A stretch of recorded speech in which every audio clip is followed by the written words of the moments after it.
As President William Ruto's administration marks its mid-term point, we speak to Mercy Wanjau on the progress made and executive leadership. This is Shimi's Business. I am your host, Claire Munde.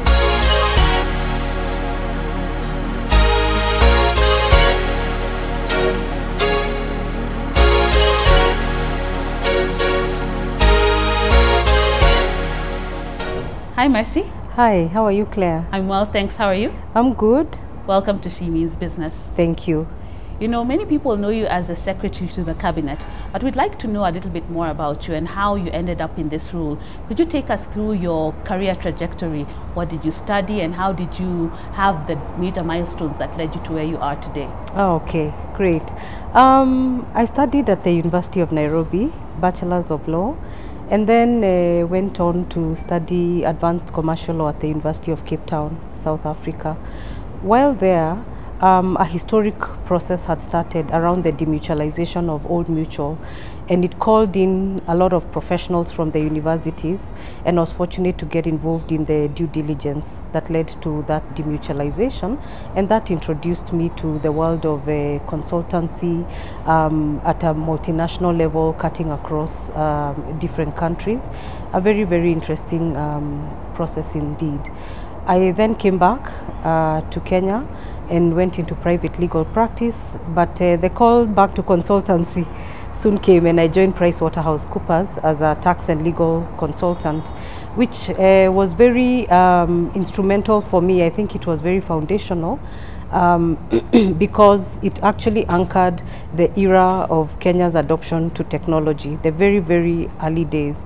So after a short while, I then moved into public service and I joined the ICT regulator, then the Communications Commission of Kenya, which was interesting because I then got to see where we were at in Kenya against what I had just experienced in South Africa.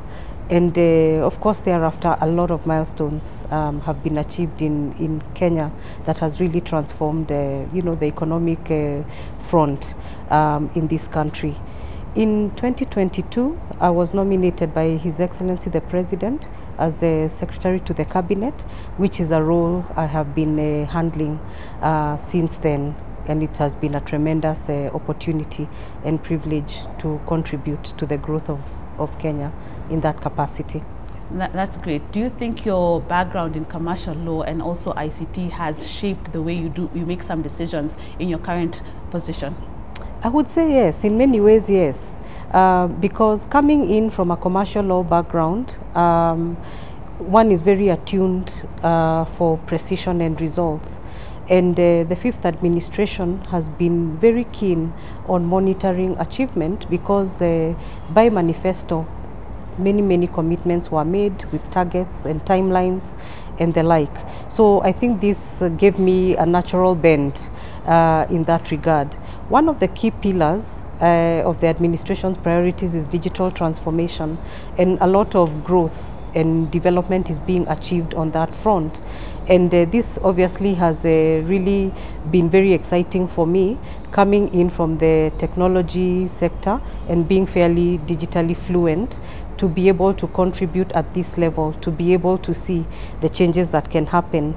For one of the ones that I would speak to is the eCitizen platform. In September 2022, eCitizen had 397 services, and the commitment was 5,000 services by 30th of June 2023, which was achieved and slightly exceeded. The experience was so heartwarming that we were urged to enroll 100% of government services online. And that led to a process where to date, we are at about 22,000 services. There is practically no sector in this country that is untouched by digital transformation. Are all services perfect so far? No, because the back ends have various levels of automation, and that continues to be work in progress. But suffice to say that the commitment is to enroll all services and to enroll them and have infrastructure that can support service provision end to end. That's a transformative measure, and that's a continuous ambition that we seek to achieve. Wow, wow. Yeah. And as you talk about this digital transformation, you're coming from a very intense couple of days. Yes. It's midterm review during the 3rd National Executive Retreat. Tell us, what have been some of the key takeaways from this retreat, and what is the way forward? What are some of the things that you've seen need to be worked on, and what are some of the gains that have been made so far? Yes, indeed, Claire. We came from a very intense 3 days, very exciting and very enriching. This was the 3rd annual retreat of the 5th administration, and more importantly is a midterm review. We have just crossed over this 2.5 years within this term. So like any other business process, it becomes important to pause, to reflect and assess. Where are we going? Where did we come from? What promises were made? Have they been achieved? What are the risks embedded in this business? And what should we do to ensure that we stay the course? So under that theme, we came together with various critical stakeholders to examine the progress made so far. And this was very instrumental because at the bottom line, we recognize a couple of things. One of them is that delayed execution is actually deferred promises. And this should be curtailed as much as possible. Indeed, execution at any level is never an easy thing to do. But even having said that, it's important to recognize the need to identify the early warning signs, try and unlock them, involve all the parties involved required in unlocking so that we are able to achieve the end goal. There, of course, at midterm is a sense of urgency because the time, you know, is moving on day by day, and hence the need to be able to cross over and move as efficiently as possible. Government is a bureaucracy, but government also needs to become leaner, more efficient and smarter, because Kenya is a young country and the population demographic is fairly young, and our youth population is highly educated, is exposed, is ambitious, and they want better and they deserve better. So given that this is the kind of Kenyan that we have, it then behoves us to ask, where is the alignment? Are we carrying everybody along? And because of that, government needs to come across as agile, efficient, less complex, delivering value, because this is why governments exist, to provide services, to drive value, and to ensure that Kenyans have a better living standard as we move on. It was a very intense session.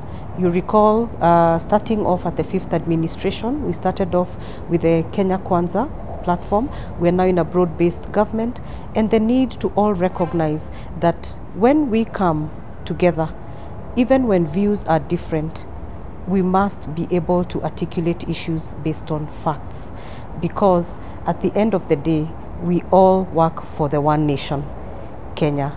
And if we have no Kenya, if you have no nation, then everything else that we talk about is mere wishes and deferred dreams.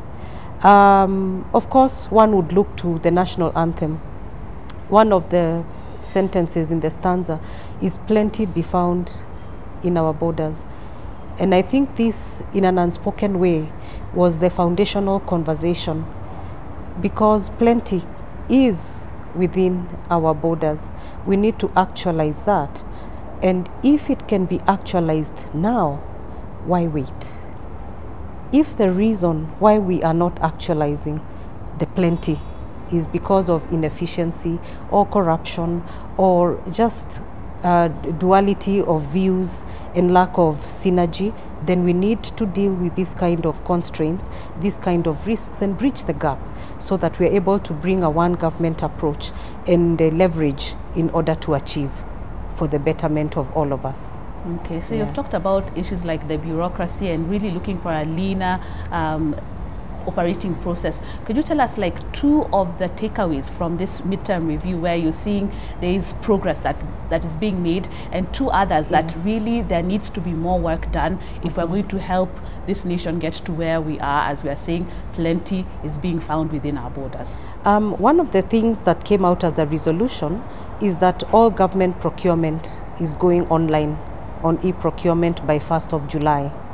That in itself is a huge transformation because it will promote transparency, it will transmit clarity in terms of the processes for obtaining services and goods and services in this country. Is a very efficient way of government doing business.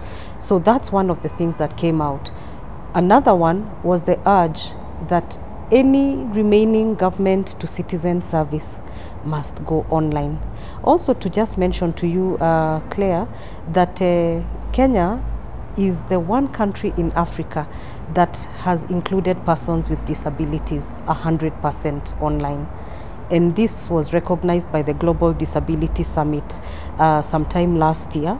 And the reason for that was because if you're a Kenyan, no matter what ability you have, you deserve the recognition, the dignity, and the platform to engage with your government to give you the services that you deserve.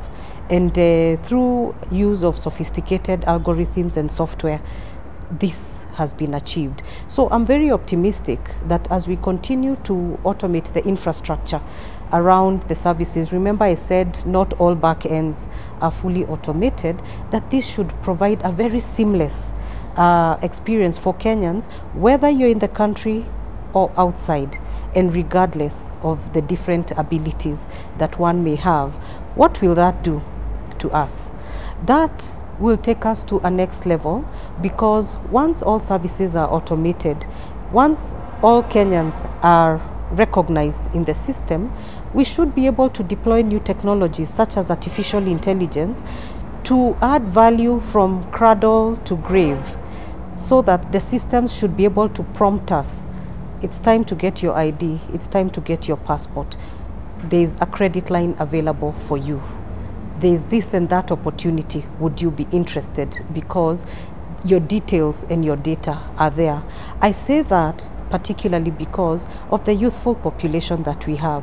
They are hungry for opportunities, hungry for resources in order to make meaningful, operations for themselves. This kind of data and information should enable us to bridge gaps, because jobs is the one thing that we do recognize and has been recognized in the economic survey of this year, that more still needs to be done, and not just jobs, meaningful jobs. Now, somebody will pose and ask, why don't I get a job? Why don't I have a job? But jobs are not created overnight. Jobs take time. Under labor economics, for a job to be created, it takes about 20 years, because that policy shift should recognize that that citizen is born at birth, so that it starts off with the early childhood, the curriculum training, orientation towards the priorities of that country, so that at the point when this citizen grows to the point where they need a job, the infrastructure and the platforms have been created. So right now, Kenya, like in many other African countries, is enjoying a labor and a youth dividend, but the meaningful opportunities to absorb them is not quite there. There are avenues that are being explored to create those opportunities, but more remains to be done. If I would speak to labor mobility, for example, the effort to have Kenyans enroll and take up employment outside the country is one of those. And we currently have about 400,000 Kenyans outside. And the evidence is the increasing of remittances that is currently happening. There is a push under labor mobility to ensure that as we go along, we begin to take up higher skilled jobs, higher level jobs, because right now the take up is still at fairly lower jobs, so that we'll be able to enjoy the broad spectrum, because Kenyans possessing those qualifications are ready, able and willing to take up those jobs. Another priority is housing. Housing yes, is about housing as a basic human right and the need to provide basic decent housing, but it's also about jobs. And housing is taking up a lot of employment opportunities, where we are having a lot of the medium small enterprises, the MSMEs, are taking up contracts to build the affordable houses that are all over the country. And indeed, in many of the towns in Kenya, the landscape in these countries is actually being altered by affordable housing, because affordable housing represents the best and the highest standard of houses constructed in those towns. So the shift is happening to absorb youth to create these jobs. But of course, more needs to be done. We are a young country generating about 800 job seekers every year. An economy needs to develop that can uptake that number of jobs. And as we prepare and as we work hard in the various sectors, in agriculture, in mining, in education and the others, that we would be able to provide and expand that base to ensure that there is continuous take-up of these people and not much waiting for jobs or taking up any job because I couldn't find a job that fits my skill levels. So we were able to identify that tangible progress is being made in terms of sectors like agriculture has registered very, very significant moves in the rice, in sugar, in coffee, in tea, in dairy. There is tangible progress, and farmers have received unprecedented prices in the last season. What has that meant, for example, in the case of maize? Because of the use of subsidized fertilizer, where a bag of fertilizer now goes for 2,500 shillings, we had bumper harvests all over the country. We had a lot of supply all over the country, which led to a new problem: post-harvest losses. You know, you may call that maybe a better problem, because the challenge remains to harness the harvests and to lower the cost of loss, the losses that we continue to experience, so that we are able to protect and safeguard these harvests.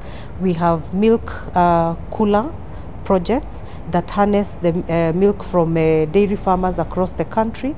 We have the livestock policy seeking to harness leather and utilize it for value addition in order that the farmer is able to have more, not just the milk that we look to, but now the milk becomes a subsidiary, because the cow will yield the leather, the hooves, and many other parts, and the milk we have been enjoying alongside. So this is a great opportunity. The sugarcane farmers enjoyed a dividend for the first time, and we did not have sugar imports in 19 years. So a lot can be said, but suffice to say there is tangible benefits. It is reflected in the lowering of the cost of living. The cost of living of basic goods like flour has gone down, the cost of energy has gone down, and those commitments carry on.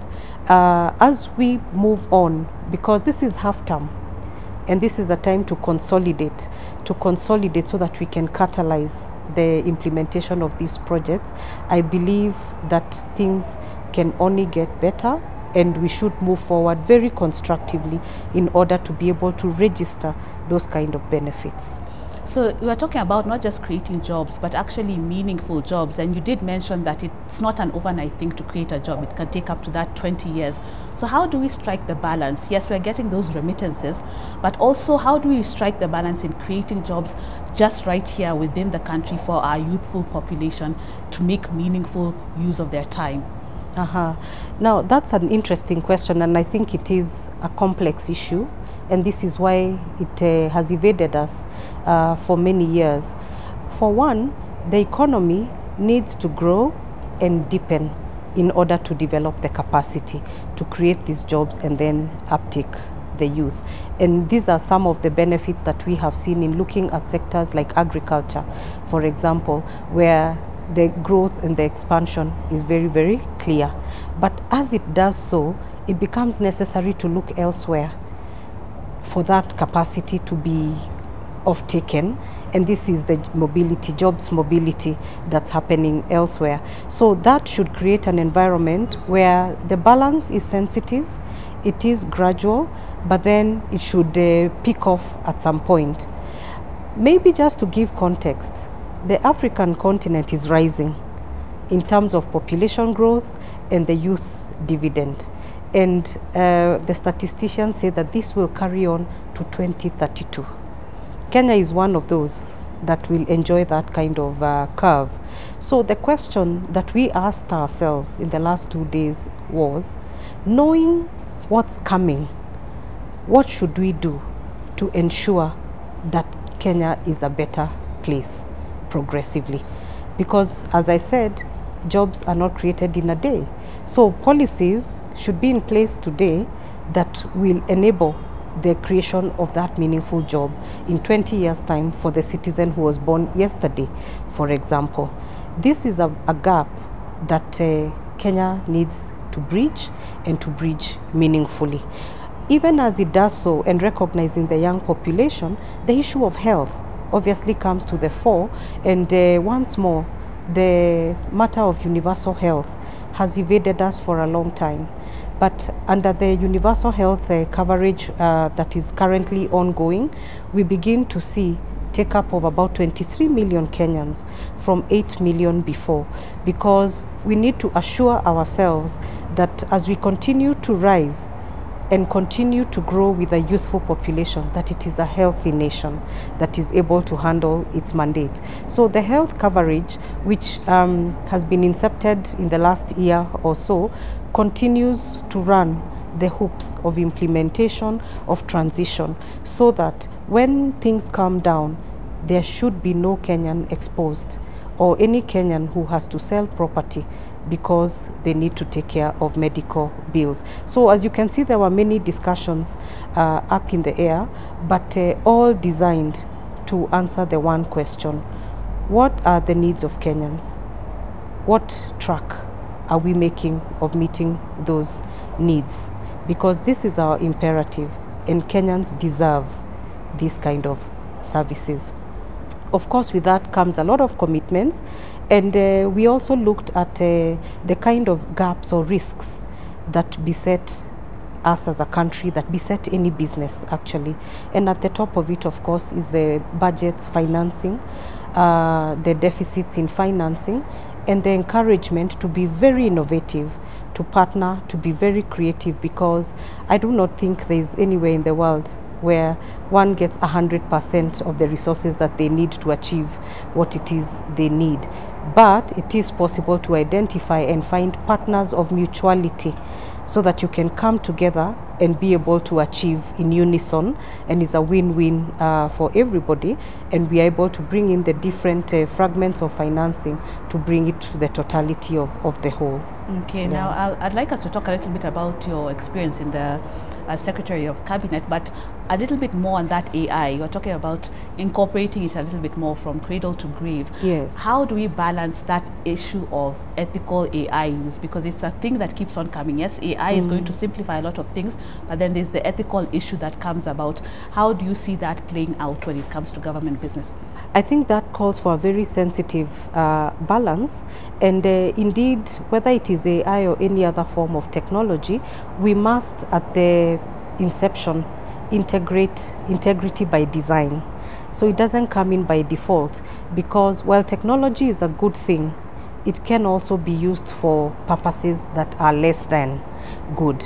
And in the case of public service, the need for conscientiousness to ensure that technology is only deployed for good, and that anything that is less than good is highly mitigated, heavily mitigated, because of the loss that can occur. So when I refer to artificial intelligence being integrated, is to emphasize on the fact that a lot of services have been automated. We are now achieving accuracy or precision, perhaps. For example, we have a database on farmers of the various crops. We have a database for livestock in this country, and cows now have a virtual birth certificate, if you will. This will be very helpful in monitoring livestock growth, monitoring vaccination, and evaluating the improvement of the grade and the quality of cows, which is a prerequisite for you to enjoy the benefits in the livestock industry. So in this kind of spaces, AI and other technologies take a center space because they are able to process for value addition. We are able to make use of the various data subsets that would then be used for policy making, for resource allocation, because sometimes you will find that if you have no idea, for example, of the number of school children in kindergarten, how then do you allocate resources for the early childhood learning? But fortunately, because of the heavy incorporation of a digital transformation, these kind of spaces that were previously hazy, not very clear, are now known to the T. And that enables the next layer to then focus with clarity and to be able to then drive towards a building of policies that are informed empirically with the data that we have gathered. When that path is taken, things can only get better because data informs, data does not lie. And it then begins to tell a story that allows policymakers and subsequently even the legislature to respond by making appropriate laws, to making the necessary interventions that will respond to the needs of Kenyans as individuals, not as a bloc. Kenya is a leader in the technology industry, and this has been recognized for, I think, a decade and a half now. Let's step on that platform and make it deliver for us as best as possible. Okay, thank you. Now I'd like us to talk a little bit about your experiences as the secretary to the cabinet. You're the second holder of the office and the first female holder of the office. What are some of the challenges that you have faced putting together this office and making sure that things run as they should? So the cabinet office is a constitutional office under Article 154 of the Constitution of Kenya, and it is charged with progressing cabinet business. Obviously, for any administration, the priorities take precedent, and those are the ones that are heavily aligned to promises that were made, for which any subsequent election would need to be informed or to see the tangible benefits. So one of the immediate opportunities that I have had is to ensure that cabinet office is present within government, that its value addition is clear within government, because the cabinet office is a business partner and it seeks to come along the various portfolios to ensure that they deliver and that they are set up to succeed. Because if they succeed, it means that the policies, the legislative instruments that were passed through cabinet actually have had the meaningful outcome at the end of the day. Because of that, you find that the cabinet office has very many stakeholders at the front line, principally within the executive, moving on to the legislature, which then progresses some of the policy and the legislative proposals that have been passed, the judiciary, to safeguard and ensure the ease of doing business, safety and security in the country, which is critical for ease of doing business. Looking broader than that is the regional interests and the international interests, that Kenya is a player alongside the community of nations. So we really play at the center, and this has been a great opportunity to be able to progress the various priorities from the various sectors, and to come to midterm and actually view the tangible benefits, to recognize the areas that are struggling and have constraints, because it gave us an opportunity to reason together on what then must be done to ensure that nobody is left behind as we chart the course ahead. Okay. What has been your biggest challenge so far? I think the biggest challenge has been to institutionalize business processes, because, as I said earlier, the cabinet office is a business partner, and it comes in to drive value across the business. And one of the opportunities that we have taken to overcome that challenge is to automate the cabinet process. And for the first time, within 90 days after the administration came into place, we were able to have a fully automated cabinet meeting on 31st of January 2023. What this did was to effectively turn around cabinet business for the attention and visibility for all by the touch of a button, as opposed to previous experiences where it took, overnight, many hours of manual preparation of this kind of documents. We are still building up on that platform to ensure even more collaboration in the development of cabinet business, so that no stakeholder is left behind and is actually carried along over the process, and this way then it will make it easier for decision making. Cabinet and governments have become complex over the years. When you think about it, Claire, Kenya 1963, 8 million Kenyans. Here we are 2025, knocking off about 55 million Kenyans, largely a young population with technology highly exposed to what is happening around the world. The demands and the ambitions are very high. So the question then becomes, can we do business the same way we did it in earlier days? Can we do it differently? Can we do it faster? Because indeed, if it is possible to achieve the gains out of policies today, why wait to achieve them at a later time?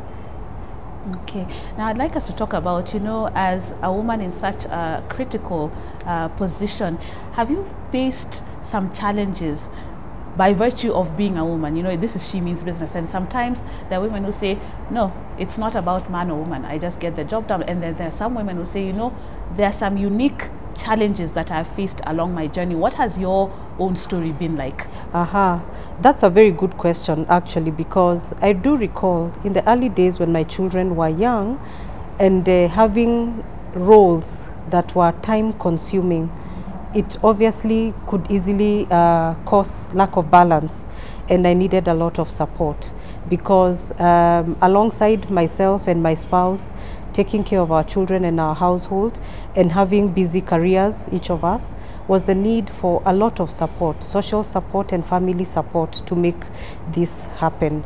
And I am thankful because this has been my story for most of my career, and to be able to come and say that it is possible to anyone who aspires to do this. One of the questions I have always been asked is, how do you then handle the issue of public scrutiny? Because as a public officer, as a state officer, you are in the face of the public, decisions are not always popular, and you are in the ecosystem and you will be subject to the questioning and all that. But I think these are occupational hazards that come with the territory, and this is where I say, as a principal, sometimes we will all have different views, but let us all aspire to elevate conversations and argue based on facts. Based on facts. This is very, very important. But also, individually, as a person, not to take things so personally and to develop a bit of a thick skin, because indeed sometimes criticism can be harsh, because the person issuing the critique may never know the layers of reasons, the layers of justifications that led to this reason and not the other. But I am optimistic that there is no better time in Kenya to be a female in leadership than today, because of the commitment towards gender equality, the commitment towards inclusion. This is something that even we must pull towards and must lift up our hands to pick up this opportunity and to also learn along the way. Because if we wait too long or wait for perfection, this might not happen. And I think this is where you say we go going. Just keep going and keep learning, keep leaning into mentors and coaches along the way as you move towards success. In fact, the other day I had somebody said, many times you win and other times you learn. And I found that to be interesting, because usually it is win, lose. but they said you win and other times you learn how to do things differently. Of course, overall, being in government, being in a very committed and ambitious government that is seeking to achieve so many targets puts a lot of pressure. It's not an 8 to 5 job, certainly. And indeed, I commend my colleagues for the kind of effort that they put in. But the one thing then I have picked is trying to grow professionally and personally and learning to do different better, to handle hard better, so that it really is not about can I not do it. The question then is how can I handle this very hard thing better, through collaboration, consultation, asking for help, a lot of preparing, sharpening the saw in order to handle difficult better. Yeah, and I like the way you said you really need to get that thick skin and not take things personally, because it can be a high pressure kind of role. What could you say? I know you talked about the challenges you faced, but is there one moment in your career, it could be in this particular role or somewhere else in your career, did you feel that, you know what, I need to get my skin needs to get thick because things are not working as they should? Have you ever felt? Yes, indeed. And I'm glad that you asked that question, because I had a very early opportunity of leadership in crisis, and nobody is ever prepared for leading or working in crisis. I was appointed as the Acting Director General of the Communications Authority of Kenya about 4 months before the COVID pandemic. And being the regulator in the ICT sector, we were designated as an essential services provider. So what did that mean? That meant that we had to pull together and provide a strategy that would promote business continuity. If you recall, one day all Kenyans were told to go home, and you would find from bankers to shops to people in offices to children in school, everybody had to go home, and they were in for a 1-year holiday in the house. But it actually wasn't a holiday, because we were able to, to pull our weight as a regulator, allocate resources to the service providers, and assure business continuity. And indeed, the United Nations International Telecommunications Union recognized Kenya as the first country in sub-Saharan Africa that assured business continuity. What that meant was that businesses that needed to continue online began to launch off Kenya, because we had the quality of service that was able to assure even sensitive banking transactions, for example.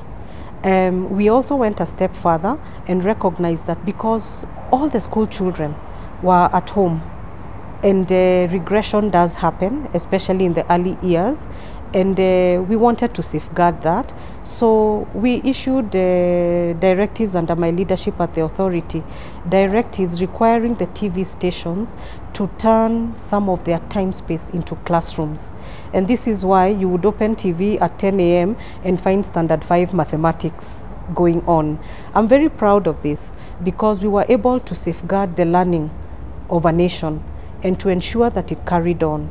We also were cognizant that the older people in homes would probably want to get out because it was very boring, and we opened up the premium spaces that offer premium services to open up, so that no matter what package you had paid for, you were allowed to watch across the bouquets, just to keep you engaged and interested and in the house, to prevent the movements that were happening. So this was really something that nothing would have prepared me for. And being a young CEO then, I realized that experience sometimes counts for nothing, because this was a situation where decisions had to be made with very little information, but you have to move anyway, and recognizing that when a decision was made and a different set of circumstances or information was presented, to be comfortable to change and take a different direction. So it turned into a situation that built hope, that brought possibility, And it even assured people of jobs, because on the online space, business, commerce, education, transactions were fostered, and that way we were able to undergird the continuity of an economy in very devastating time. Of course, COVID remains a dark shadow in our mind, and a very soft spot, because we lost friends and relatives. But COVID also pushed us to adopt technology at very high levels, and I believe we can only take it from there and carry on with the digital transformation journey for the benefit of this country. Yeah, I think it speaks to that go as you go, as you are saying. Yes, keep Really, going. just keep going. going. Yeah. Keep the show on the road. It's not perfect. Just keep moving and be comfortable to assess the situation and course correct based on the new information that you're receiving. Okay. Yeah. Now, I'd like us to talk a little bit about some of your achievements as Secretary to the Cabinet. What is that one or two things that you're most proud of so far as we reach half-term? Right. I think I would speak to two. One is automating Cabinet, that now you can transact no matter where you are. And we no longer have the delay of waiting for somebody to come from a mission abroad to come and prosecute their business. This is a tremendous gain, especially because government business has become complex. There is a sense of urgency to execute, and technology therefore becomes an enabler. A second achievement is e-citizen, where now we get some feedback. People in far-flung areas of this country having to go to a cyber to have a transaction processed for them.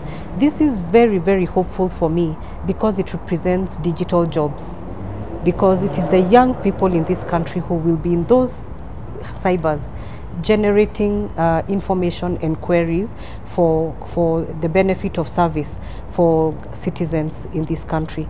The increase of services is very heartwarming, because this represents a high level of government to citizen service.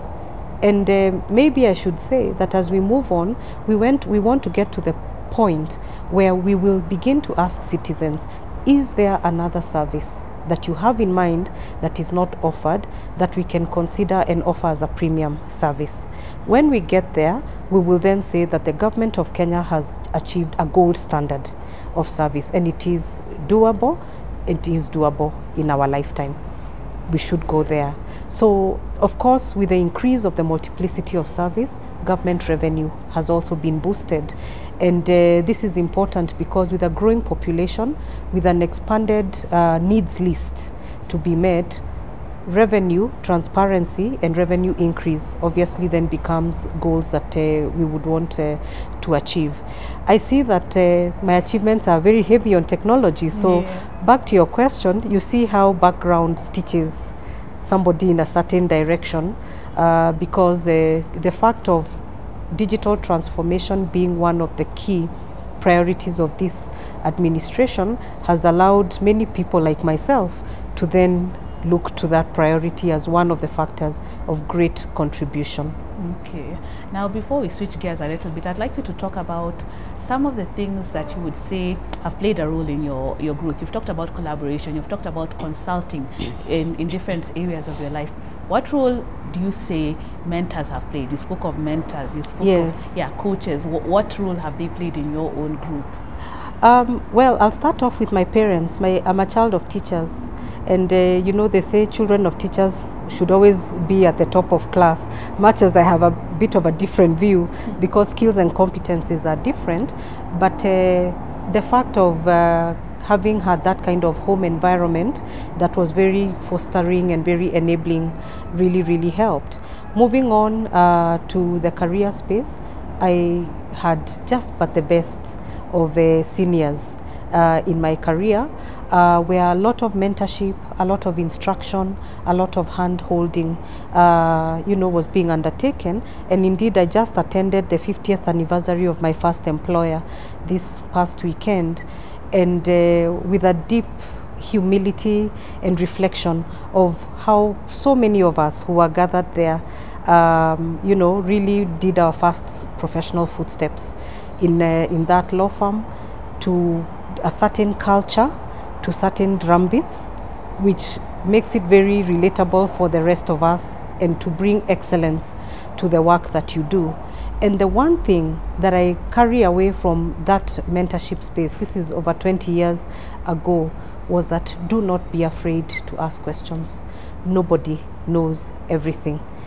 This is a statement that was repeated at the retreat by none other than His Excellency the President, that when you're executing a project, a policy, do not be afraid to ask questions, because nobody has the monopoly of information. So this really anchors collaboration, which I think has been a thread for me, because also having been a regulator and within a regulatory ecosystem for the longest space, you cannot regulate on your own, and regulators must collaborate, must consult very heavily, because any one regulatory shift is a shift to an entire industry.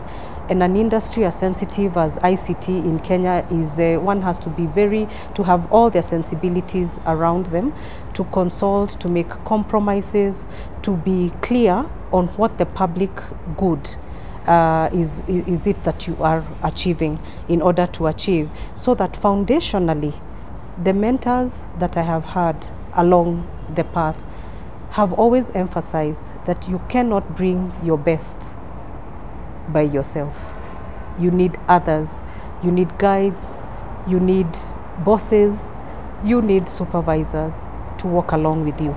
And increasingly now, in the technology space in particular, but I would say in life in general, we often think of mentors and coaches and think of people who are older than us, because they've been there, done that, bought the t-shirt. But there's now the need to also look back, because we all need reverse mentors. People who are younger than us can also be fairly instructive. I benefit a lot from a lot of my young reverse mentors in conversations and spaces that on issues, especially on technology, that I've never heard of, and that becomes instructive, and indeed on many other things. So it's a back and forth to leverage in order to ensure that you keep growing and you stay aware day by day. Yeah, I like that. I remember one of our previous guests said the same thing. This reverse mentorship, they're learning a lot when it comes to AI from the younger generation. I think that she just didn't know, and she's getting stuff done so fast. Absolutely. Yeah. So before we conclude this section, I'd like you to tell us, what are you hopeful for when it comes to Kenya from where you sit? What do you see? I am very hopeful under that foundational statement that plenty be found within our borders, because the question I will answer to plenty is different from me and you and to others. But suffice to say, I am very hopeful for a Kenya where no child will go to bed hungry. I am very hopeful for Kenya where no child will miss an educational opportunity. And indeed, a conversation was held about working on that means testing tool to ensure that children are allocated right. So that's an algorithm issue. I'm very hopeful for Kenya that no pregnant mom will go through pregnancy complications because she did not access health. I am very hopeful for Kenya for a family that will not have to sell off their assets, you know, to mortgage all that they own because one of them has a chronic disease that they need, you know, to do all this in order to finance their medical treatment. I am very hopeful for the Kenyan woman who desires to lead, who desires to bring in their talents, their competencies, that we may all enjoy them. We have a lot to offer as Kenyans to the region and to the world. And this then becomes a challenge to us as government, led under the vision of the 5th administration, His Excellency the President, to pave the path for us. And indeed, one of the things that we were reminded of is that transformation was never easy. Transformation has never been a walk in the park. Transformation fractures. Transformation is tiring.